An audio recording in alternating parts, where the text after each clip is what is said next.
बिस्मिल्लाहिर्रहमानिर्रहीम, अस्सलाम वालेकुम।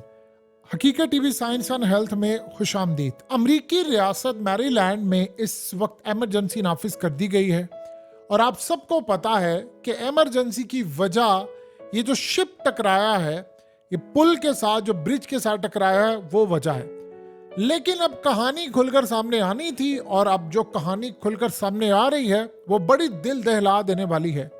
देखिए, जिंदगी में एक बात याद रखिएगा हमेशा से, जब भी कोई वाकया होता है तो आपने सिर्फ ये देखना है, दुनिया में जो ट्रेंड चल रहा है या जो बड़ी स्टोरी या जो बड़ा कोई वाकया पूरी दुनिया में हुआ है, आप सिर्फ ये देखिए कि उस वाकये को दबाने के लिए कौन सा नया वाकया क्रिएट हुआ है।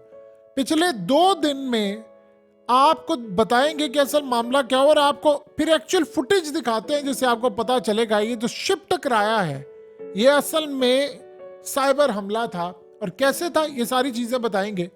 पिछले 2-4 दिन में 2 बड़े वाकयात हुए हैं, 2 बड़े वाकयात। एक तो मॉस्को हमला हुआ है, उस हमले में पुतिन ने और पूरी रूस की सियासत और रियासत एक पेज पर है इस मामले पर कि ये हमला यूक्रेनियन ने, अमेरिकन ने मिलकर करवाया। यहां तक रूस ने कहा कि दाइश सिर्फ उनको हमला कर दिया जिनको अमेरिका करना चाहता है, यानी अमेरिका के दुश्मनों को। और अमेरिका यानी क्लियरली निचली सतह के लीडर ने तो क्लियरली अमेरिका का नाम लिया और रूसी मीडिया ने। सेकंड वाकया कौन सा हुआ है? सेकंड वाकया जो हुआ उसके बाद आपको और चीजें खुल जानी चाहिए। दूसरा अहम तरीन वाकया यह हुआ है कि इजराइल के खिलाफ जो मॉस्को से भी बड़ा वाकया है, अक़वाम मुत्तहिदा में करारदाद पास हुई है 15 में से 14 ममालिक की जानिब से, और अमेरिका ने उसको वीटो नहीं किया कि इसराइल इस जंग बंदी को फौरी तौर पर रोके। मजीद इसराइल ये जंग नहीं कर सकता, जितने लोग मरेंगे इसराइल जिम्मेदार होगा। इसके बाद पूरी दुनिया का आज से प्रेशर बढ़ना था। ये दोनों मामलात आप देखिए अमेरिका के साथ जुड़े हैं। फिर अचानक ऐसा क्या होता है कि जैसे इसराइल के खिलाफ इतनी बड़ी डेवलपमेंट हुई है कि अमेरिका ने वीटो नहीं किया। अब जाहिर सी बात है, जब अमेरिका ने वीटो नहीं किया तो उसके बाद सबसे बड़ा मसला ये होता है कि अब इसराइल को इस बात को मानना पड़ेगा। अगर वो नहीं मानता तो फिर पाबंदियां लगेंगी, फिर वो आइसोलेट हो जाएगा। और इस वक्त दुनिया में सारे ये डिस्कस कर रहे थे कि अक़वाम मुत्तहिदा ने कह दिया, लिहाजा करारदाद पास हो गया, अब करना पड़ेगा। तो सवाल यहां पर यह पैदा होता है कि 2 वाकयात हुए हैं, कौन तवज्जो आपकी हटाना चाह रहे हैं ये बताइए ना। अब चले पहले आपको फुटेज दिखाते फिर बताते हैं कि इसराइल के वाकये को अचानक मीडिया से गायब कैसे कर दिया गया। मॉस्को का तो चले समझ आती है, वो भी डिस्कस हो रहा है, वो भी अभी तक काफी हद तक गायब हो गया है क्योंकि सारी चीजें सब कुछ अमेरिका की जानिब जा रहा था। एक बात आप जरा समझिए, जो सबसे पहले इस फुटेज को देखिए। ये फुटेज थोड़ी सी स्पीड इसकी ज्यादा की गई है ताकि आपको क्लियरली अंदाजा हो जाए। ये जो शिप आ रहा है, सबसे पहले तो हैरान कौन बात है कि इसका कैप्टन कौन था? यूक्रेनियन। अमला कौन था? इंडियन। और ये कोई पहली दफा नहीं चला रहे थे, ये बड़े एक्सपर्ट थे और ये रूट भी पहली दफा इस्तेमाल नहीं हुआ। ये शिप लेकर जा रहे हैं, साफ नजर आ रहा है कि एक तो होता है कि आप सीधा जाकर आपने मारना, कोई नशे में हो ये वो, ऐसा भी कोई काम नहीं है। अचानक से उसकी लाइट्स बंद होना शुरू हो जाती हैं, जल रही है, बंद हो रही है, साफ नजर आ रहा है कि वो टर्न करने की कोशिश कर रहे हैं, लेकिन ये हैक हुआ है। ये असल में साइबर हमला था जो बिल्कुल बाकायदा इंटेंशन के साथ सीधा जाकर ब्रिज पर लगता है और ब्रिज के ऊपर जितनी गाड़ियां सब कुछ है वो तितर बितर हो जाता। सब सारे लोग तकरीबन इस वक्त तक खबर आ रही है कोई भी जिंदा नहीं बचा। गाड़ियां, लोग, जो कुछ था वो गिरकर तबाह हो गया। और यहां पर रोजाना 30,000 के करीब गाड़ियां जाती हैं और यानी सालाना 1 करोड़ 10 लाख के करीब। अब आप सिर्फ इतना बता दें कि इतना बड़ा वाकया हो गया और ऐसी सूरत हाल पैदा हो गई। लेकिन दुनिया के अंदर एक अजीब मामला है कि सारे का सारा ध्यान भट गया। अब वो जो अमला है उसने पूरी कोशिश की रोकने की, लेकिन उसके कंट्रोल से बाहर हो गई चीजें।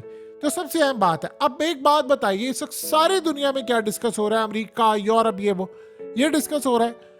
पहले तो आगे उन्होंने कहा जी कोई इस पर कोई दहशतगर्दी नहीं थी या कुछ नहीं था, लेकिन इस पर साइबर हमला हुआ है। आप देखें कि पिछले काफी अरसे से क्या हो रहा है, ब्रिज कोलैप्स हो रहा है।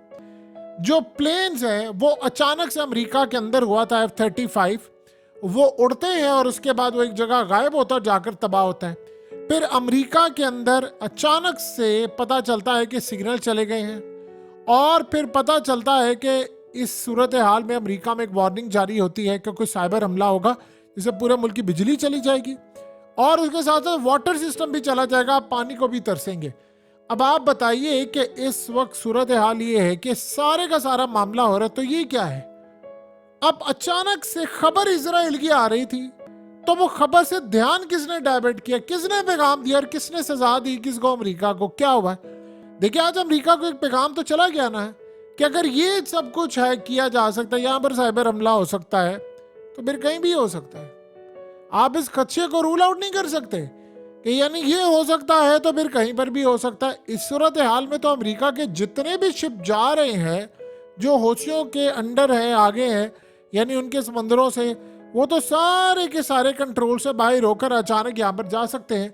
अब सवाल यहाँ पर ये पैदा होता है कि ये शिप कभी श्रीलंका जाना ही नहीं था, या ये आगे शिप कभी जाना ही नहीं था, ये जिस भी डेस्टिनेशन पर जाना था।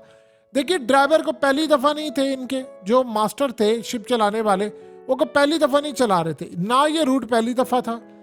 और मज़े की बात ये है कि यही एक ब्रिज था जिसको तबाह किया जा सकता था, जिसके बाद चीज़ें डाइवर्ट होनी। बाकी देखिए, कई ब्रिज पर जाकर शिप लगते हैं, वो इस तरह तो कोलैप्स ही नहीं होते।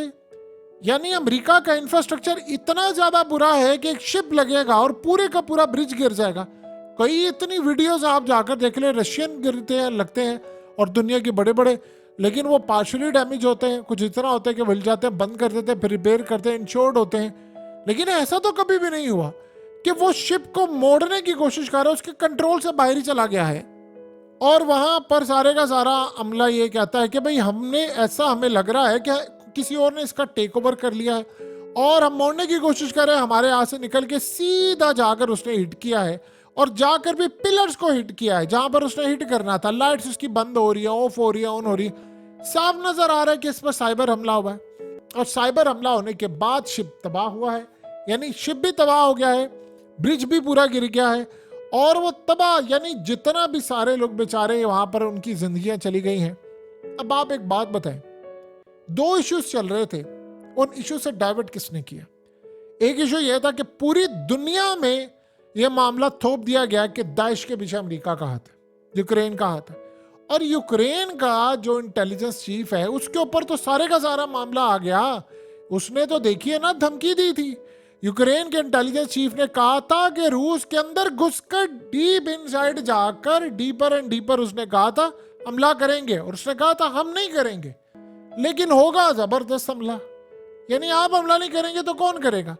और उस सूरत हाल में कि पहली दफा रिपोर्ट में ये चीज सामने आ रही थी कि अब असल में दाइश अमेरिका और इजराइल के लिए काम करती है, तो वो सारी की सारी डिबेट अचानक खत्म होती है, और फिर एक और बड़ी सूरत हाल पैदा हो जाती है कि अक़वाम मुत्तहिदा में इजराइल के खिलाफ एक करारदाद पास हो जाती है। अब आज दुनिया में डिस्कस ये होना था कि सारे के सारे मुल्क अब इजराइल को पाबंद करेंगे, जो अक़वाम मुत्तहिदा का हिस्सा है, कि इजराइल इस जंग को बंद करेगा। हमास ने कल वेलकम किया था। अब मुलाकातें शुरू हो रही है, अरब कंट्रीज में हो रही हैं, उसके अलावा मिडिल ईस्ट से बाहर जाए तो एशिया वाली साइड से हो रही है, यूरोप में हो रही है कि अच्छा अब तो करारदाद पास हो गई है, अब तो इंटरनेशनल सतह पर यह बात होगी। अब सारे ममालिक मिलकर, इवन के जो अब चीज़ें डिस्कस होनी थी वो ये होना था कि अगर इजराइल ये जंग बंदी नहीं करता अक़वाम मुत्तहिदा की करारदाद पास होने के बाद, तो उसके बाद सिनेरियो ये बनता है कि फिर पीस कीपिंग मिशन, जो अमन कायम करने के लिए फौजें होती हैं, तमाम ममालिक की, पाकिस्तान से लेकर दुनिया भर के तमाम उसमें शामिल होते हैं, वो सारा पीस कीपिंग मिशन जाएगा और जाकर इजराइल के खिलाफ लड़ेगा उनसे, और वहां पर अमन कायम करने देगा, क्योंकि ममालिक सब ने फैसला कर लिया है कि यहां पर इजराइल अब जंग नहीं कर सकता। तो सवाल यहां पर यह पैदा होता है कि अचानक से वो इशू गायब किसने किया? और सबसे बड़ी बात यह है कि इसी ब्रिज से टकराना था। देखिए, आम रूटीन में ये कितनी दफा ये सारा जो शिप का हमला है वो लेकर गया है इसी शिप को, और उसको पता है कि रूट कहां से जाता है। अब ये शिप बंद हो गया है, तो उसके बाद एक प्लान अमेरिका और बाकी ताकतों को गया है कि भाई आपको भी अंदाजा नहीं है कि आपके तो जहाज काबू किए जा सकते हैं, आपको तो अंदाजा नहीं, आपके तो शायद शिप तबाह किए जा सकते हैं। सोचे लम्हे के लिए, अमेरिका को किसी ने पैगाम दिया है कि तुम्हारा रेड सी से सारे शिप गायब करके होशियों के पास पहुंचा देंगे। अब तो तुम्हें इस सारी सूरत हाल में जो तुमने वीटो किया है वो तो फायदा देता रहा, लेकिन जब तुमने वीटो नहीं की और करारदाद इजराइल के खिलाफ पास हो गई है तो अब तुम्हें बहुत सारा नुकसान बर्दाश्त करना पड़ेगा। लिहाजा यानी दूसरे लफ्जों में कि तुमने रेड लाइन क्रॉस कर दी है, तो अब रेड लाइन क्रॉस कर दी है तो सजा तो मिलती है। और अचानक से दाइश का जो सिलसिला था वो कैसे डाइवर्ट हो गया। अब सबसे बड़ी बात यह है कि आप एक बात बताएं, हर साल इसकी इंस्पेक्शन होती है, हर साल एक रिपोर्ट जारी की जाती है और इस रिपोर्ट में बताया यह जाता है कि अमेरिका का ये जो ब्रिज है अगर ये कोलैप्स हो जाता है शिप लगने से तो कितना नुकसान होगा, पार्शली पूरी एक रिपोर्ट तय की जाती है कि डैमेज हो सकेगा, कितना नुकसान बर्दाश्त कर सकता है, कितनी हीट बर्दाश्त कर सकता है। अगर इस तरह देखे सारी दुनिया के अंदर अभी ये मामला क्लियर हो गया है कि शिप्स तो लगते हैं, साइबर हमले भी होते हैं। अगर ऐसे सारे के सारे ब्रिज तबाह होना शुरू हो गए तो फिर तो पूरी दुनिया का निजाम दरम बरम हो जाएगा। तो सवाल यहाँ पर यह पैदा होता है कि इस वक्त सबसे पहले तो अमेरिका को यह देखना है कि हो क्या रहा है। यानी आप रशिया के ब्रिज को तबाह करने की कोशिश कर रहे हैं, उसको ये बता रहे हैं। सबसे बड़ा मामला ये है कि इस वक्त अथॉरिटीज जो हैं उनको ये अंदाजा नहीं हो पा रहा कि असल में ये कैसे आउट ऑफ कंट्रोल हो गया, और ये एग्जैक्टली एक दफा नहीं कई दफा हुआ है। अमेरिका के जहाज़ों के साथ हो रहा है, अमेरिका के सिस्टम के साथ हो रहा है। यानी आप ये देखें कि अमेरिका के कई दफ़ा पर जो शिप होते थे जब वो जा रहे होते थे, यानी ये काफ़ी सारी पुरानी बात है, बहुत सारे लोग जो वहाँ पर शिप चलाते हैं कैप्टन उनको पता है कि मामला बड़ा अजीबोगरीब हमेशा से रहा है। सीन कुछ ये होता है कि अमेरिका के शिप जाते थे, ईरान के जासूस तैयारे ऊपर से उड़ते थे, और जब ईरान के जासूस तैयारे उड़ते थे यानी फ्लाई कर रहे होते थे तो वो असल में शिप बंद भी हो जाता था और कई दफ़ा शिप को हैक भी कर लिया जाता था। ये समंदरों की बात है। यहाँ पर क्या सूरत है, ये तो अमेरिका के अंदर है ना।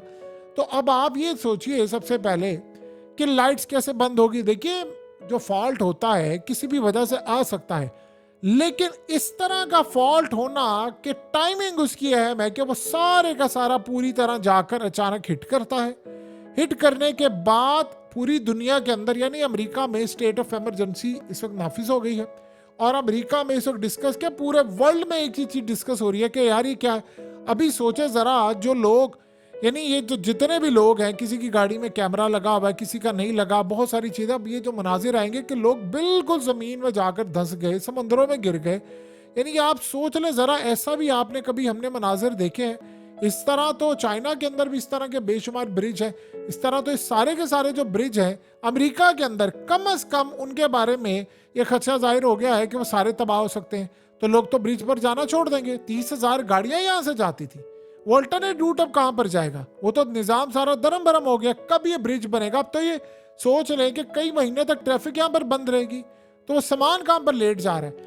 तो एक बात, किसने ये पैगाम अमेरिका को दिया और किसने ये काम किया है कि ठीक है अगर तुमने ओसियों के खिलाफ कोई मदद नहीं की तो हमारे तक शिप नहीं पहुंच रहे तो तुम्हारे भी शिप दुनिया तक नहीं जाएंगे। यानी एक बड़ा क्लियर मैसेज किसने दिया है ये भी समझने की जरूरत है। सो अब जो चीजें हमें और आपको नजर आ रही हैं वो नहीं है। ये साफ नजर आ रहा है कि एक साइबर हमला था और वो कंट्रोल से बाहर है। देखिए आने वाले वक्त के अंदर तैयार रहे, दुनिया के अंदर ये सारा काम होने वाला है। आपको जहाज गिरते नजर आएंगे, आपको ट्रेन कोलैप्स होती हुई नजर आएंगी, आपको बिजली का निजाम दरम बरम होता नजर आएगा। पूरी दुनिया में ये होता है। और आज ये इतनी बड़ी एग्जाम्पल है, इतनी बड़ी एग्जाम्पल है। देखिए ये जो खास तौर पर अगर आप देखें तो कंटेनर्स किस तरह इस शिप के साथ हैं, ये बिलियंस ऑफ डॉलर्स के कंटेनर्स हैं, बिलियंस ऑफ डॉलर्स के। कितना इंटरनेशनल इकोनॉमी का नुकसान हो रहा है उसका हम लोग अंदाजा भी नहीं लगा सकते। सो अब किसी ने, जिसने भी ये काम किया है, उसे बड़ा जबरदस्त काम किया है कि अमेरिका पर दाइश का इल्जाम लग रहा था वो बड़े चुपके से हटा दिया। अमेरिका इस वक्त कटहरे में आने वाला था तो अचानक से बदला गया। इजराइल के खिलाफ पूरी दुनिया खड़ी होने वाली थी कि अब तो अक़वाम मुत्तहिदा की करारदाद भी पास हो गई है, अब तो इजराइल को रोकनी ही पड़ेगी जंग, अब तो मामला तय होने वाले हैं। अब तो अक़वाम मुत्तहिदा ने कह दिया अब तो पीस कीपिंग, अब तो फौजें भेजने की बात होगी। और फौजें भेजने का मामला जब सामने आएगा, आज क्या होना था, आज सारी दुनिया के अंदर ये बात होनी थी। अब इस वक्त हो क्या रहा है कि सारे अमेरिका को ताजियत वाले पैगाम भेज रहे हैं कि जी बड़ा दुख हुआ, आपके लोगों के साथ हुआ। वही सारे लोग कल अमेरिका को दहशतगर्द करार देने वाले थे कि अमेरिका दाइश के पीछे है, रूस पूरी रिपोर्ट जारी कर रहा है। वही सारे ममालिक आज अमेरिका को कह रहे हैं कि जी आपके साथ बड़ा जुल्म हो गया है। इवन कि आप ये देखें कि अमेरिका ये चीज स्टैब्लिश भी करने में कामयाब हो जाता है कि जी ये कोई साइबर हमला था, तब भी कहा जाएगा कि अमेरिका के साथ देखो ज्यादती हुई है। अब एक बात बताइए, लट से कल को अमेरिका का एक थिंक टैंक रिपोर्ट जारी कर देता है जी इसके पीछे तो लट से मिसाल के तौर पर एक झूठा इल्जाम लगाए रशिया है। रशिया इस तरह हमला नहीं करता, ये ज़हन में रखिए। तो आप बताइए कि हमदर्दियां किस समेटने के लिए कौन से ममालिक सामने आएंगे।